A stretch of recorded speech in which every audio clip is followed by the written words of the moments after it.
Been grinding, been up, rain since 4 a.m. this morning. No sleep, no cold feet, yeah, it's my time, so I'm on it.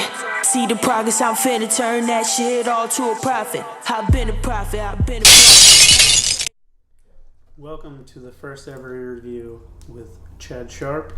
And today we have Hollyhood Tay. And we're going to do our first interview starting right now. All right. What can you tell me about your first ever live show in front of? Oh, okay. All right. So my first ever live show was, I think it was in Philly. It was like this event where they were having all these other artists come out and stuff, and everybody was performing like one or two songs. And I think it was Fred the Godson that we were opening up for in New York, rapper. So so I did two songs, right? Like I got them ready. I had a little studio in the basement, and I got them ready like the week before the show. And then I went on stage. The first song was like trash. First song was trash. Like I messed up and everything, but I picked it back up with a freestyle. So then everybody was like, all right, she's cool. But like I was nervous as heck, and that's why I kind of stumbled and like messed up. But everybody everybody fucked with me. So. All right. Yeah. So as you mentioned about playing in Philly and obviously from PA now, but you were originally from New Jersey. How many states would you say that you've played in now? Alright, so so Philly, who was in Reading, PA, hometown.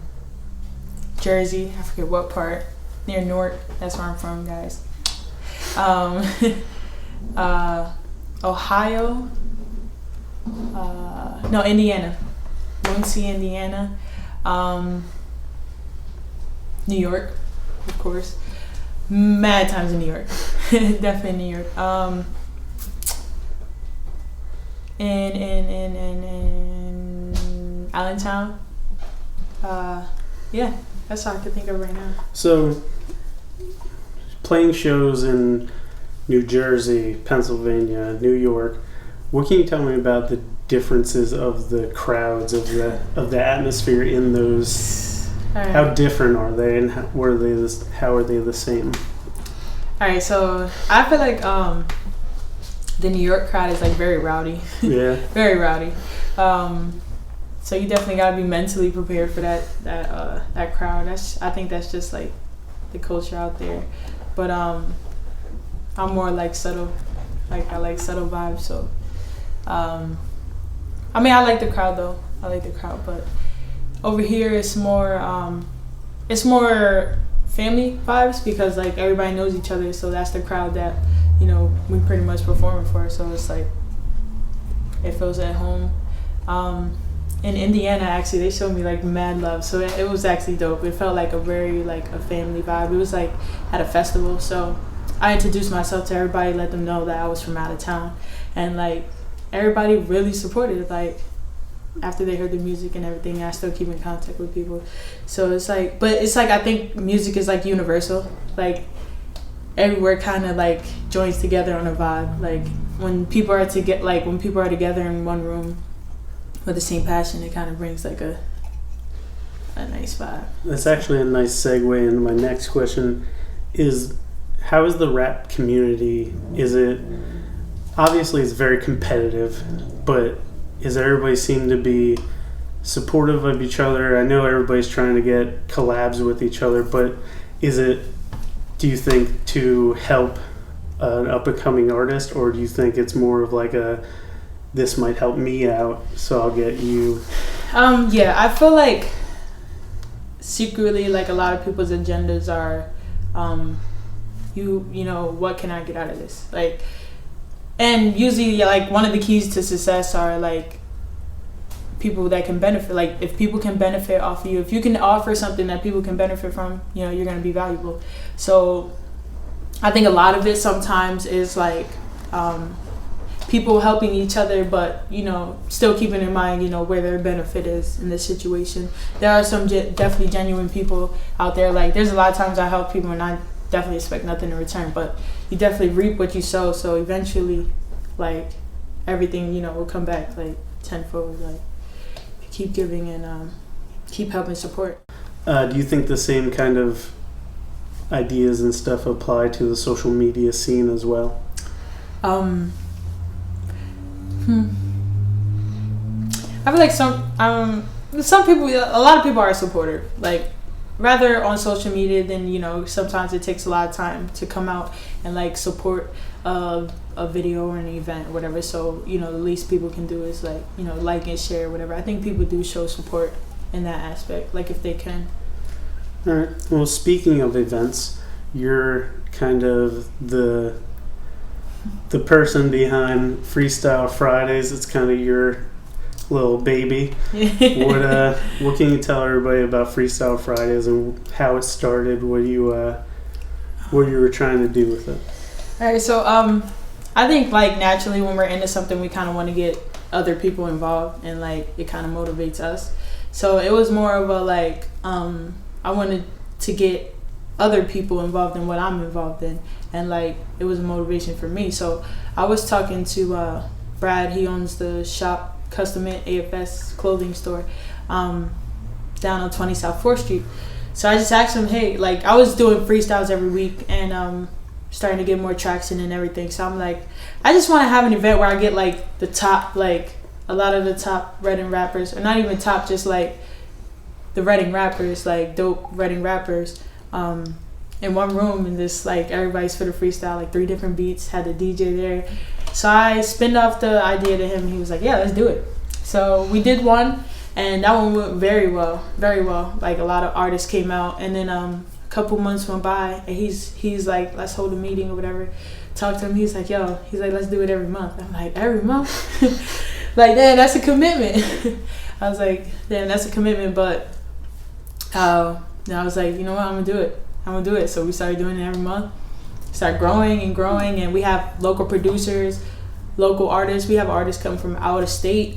We're in the Reading Eagles, so it's like very like we've been doing it for like a year and maybe 2 months now, or something like that. So it's definitely been growing, and it's just nice to see like from where we started, and I didn't even think I could start, like and let alone be consistent with it. So I was like looking back, and I'm just like, it's a motivation for me just as much as it's a motivation for the people who are involved in it. So have something like nice in the community to lift people up. Right on. Was it true that you had an Xbox stolen from your house? Yeah. Yeah. Xbox, laptops, cameras, iPods. We had 3 laptops. Xbox. Yeah, I forget. Oh man, I was devastated. Right after Christmas. And it was people that we knew. Only people that knew where their stuff was at, So to this day, like I don't know exactly who it was, but we know like it was people who knew us. So it's like, man, you can't trust everybody. That's the lesson from that. Man, my mom was pretty hot. Pretty hot. Also, was it true that your parents were in the yearbook right next to each other? Yep. Yeah, I got a picture actually of it on Facebook. Did they know each other, or were they? Just... Yeah, they knew each. Like they were on different spectrums. Like my birth father, he was more like the cool guy, whatever. My mom was more like the sweet, pretty nerd. But so then they crossed paths and they just connected. So it's like. What's your take on the new wave of fashion coming into the rap game? I think everybody should be able to express themselves. Like, fashion is definitely a form of expression. So I think it's dope. I mean, definitely like the way someone dresses could tell you a lot about a person, and it's all like a form of the art. Like the way they express themselves in music videos, the way they dress, it's just a whole package. So it helps you understand them more, I think. So fashion is definitely a big part. As an artist, when there's constantly new slang coming out, like saying things are the wave or saying, lit or whatever. As an artist, do you feel like it's something that you should be putting in newer songs and or do you feel like that's just its own thing? I think to stay current and to stay relatable is definitely a good thing. But some of the words, I'm not gonna use all the words, but I definitely like to stay current and relate to the new age, So definitely throwing in a few of those words, people can understand. I mean, if you use the old slang, they're gonna be like, "What's that mean? You like 30 or something?" What's wrong with being 30? Yeah, because who's listening to music now? The younger generation. So it's like. All right, here's an easy one. Top 5 dead or alive. Top 5 DOA. Any order? Yeah. All right. Here we go. I don't know if I'm gonna catch heat for this. All right. This is no order, guys. Tupac. We're gonna put this in the video somewhere. Tupac. Biggie.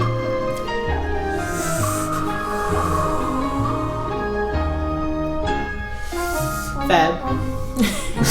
I don't know if I'm gonna I know my brother's gonna give me heat for that one. We do not top 5 though. Alright, Fab. Jay-Z.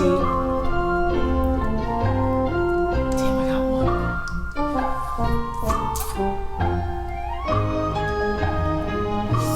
Ooh, I'm fighting between M and Nas. Big L. Wayne, dang. I think I'm gonna have to put Wayne in there. Wayne is fire. I'll probably catch heat. You always hear people when they're coming up and they're trying to make it any kind of following. They always talk about the grind. And can you elaborate for the fans of what kind of grinding did you do to get where your name is now? Oh man, going into this, I thought, I'm gonna just make songs, and my friends are gonna listen or whoever wants to listen. And one day, I'm gonna blow up. Oh my God! Once I figure out how much work goes into it, you gotta make sure your songs are copywritten, you gotta post them across all platforms, and there's marketing that you have to do. Then there's actually rolling out plans before you release the songs. And it's these songs, albums are made way before they're released. So it's all this is happening, and then you guys get the song. So it's we're putting in work every week, just staying current, releasing videos, and it's a lot of work. It's a lot of things to learn. I wanted to cut costs, so I had to learn how to record on my own, the software, setting it up and everything. I started with a USB mic, a little thing, but eventually I got to where I am now, and I'm able to record and then save studio time.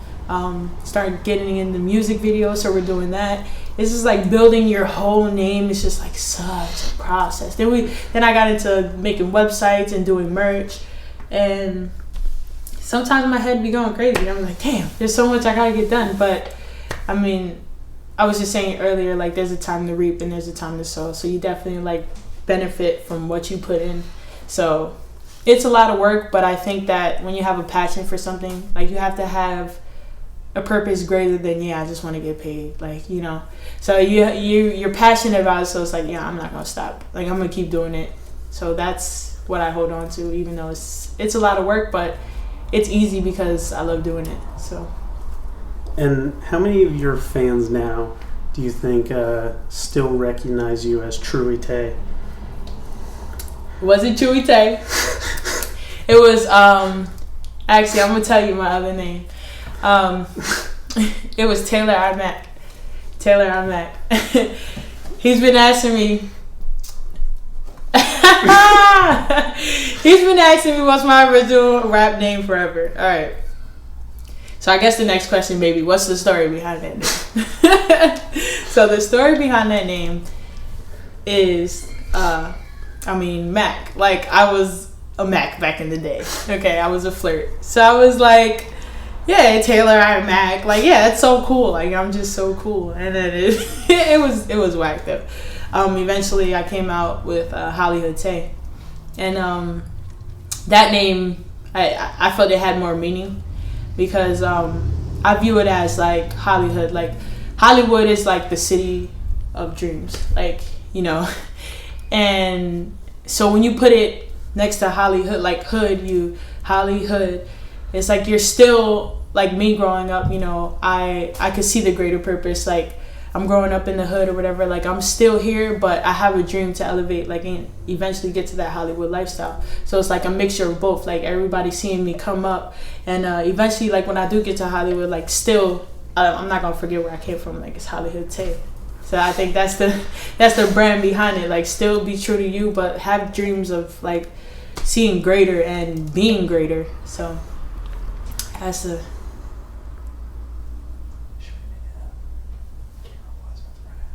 Okay. How, from creating a new project, how much control do you like having from the beat to the obviously the lyrics, but how the flow goes, and how much of that do you like to control from start to finish? Alright, so my last project, I pretty much wanted to control the whole thing. Like, so I pretty much did the whole thing by myself. This project, I'm definitely collaborating with a lot of other producers and everything. Fuego Ellington, check him out. Franchise, a lot of rappers, a lot of producers from the city.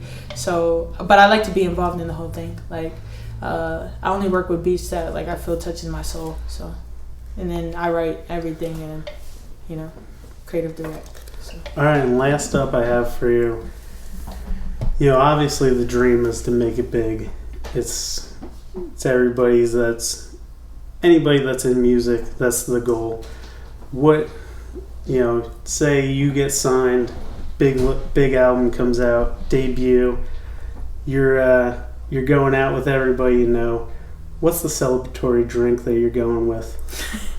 What drink am I going with? What's everybody drinking that night? What are you popping? We gonna keep it hood, so we drinking Henny. We gonna keep it. We're not gonna forget where we came from. We're gonna drink Henny. That's exactly. All right. Well, thank you, Hollyhood Tay, and thank you for our first interview. Check her out, and we'll see you next time. Instagram at Hollyhood_Tay_. YouTube. Follow him on YouTube. Go ahead. What's your YouTube? You can see me on Instagram, The Real Chad Sharp, and you can catch me on YouTube with this video.